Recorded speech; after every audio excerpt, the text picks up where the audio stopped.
Direkcija Republike Slovenije za vode, ki je pooblaščena za upravljanje z vodami, je na podlagi sporazuma prenesla nekako odgovornost ali pa možnost, da ureja vodotok Sevnična na občino Sevnica. Na podlagi tega sporazuma Direkcija Republike Slovenije za vode financira ureditve, občina Sevnica pa v celoti pripravlja projektno dokumentacijo in zemljišča za gradnjo. Zato smo danes na podlagi tega sporazuma z Direkcijo za vode podpisali pogodbo za projektiranje z podjetjem, ki bo projektiralo ureditve v drugi fazi, ureditve Sevnične, in po projektu, po pridobitvi gradbenega dovoljenja, na podlagi že podpisanega sporazuma, bomo pristopili k urejanju poplavne varnosti gorvodno na Sevnični.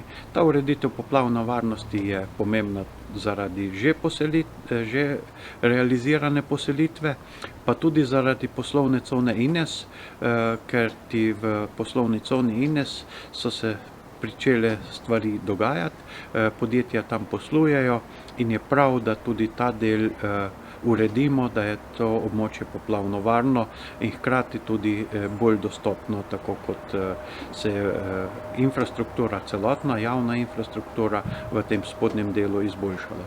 Verjamem, da bomo pri tem uspešni, tako kot smo bili pri spodnjem delu, pri prvi fazi Sevnične, in želim, da bi čim prej lahko pričeli tudi s fizično realizacijo in da bo projekt čim prej zaključen.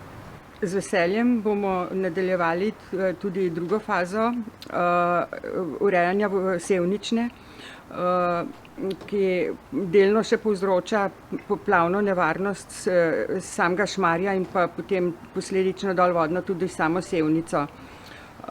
V drugi fazi nameravamo urejati s čim bolj sonaravnimi ureditvami, prisluhniti naravovarstvenikom in pa seveda tudi ribičem. Tako da upam, da bomo tudi v nadaljevanju, se pravi v drugi fazi, sodelovali tako dobro kot do zdaj oziroma še bolje.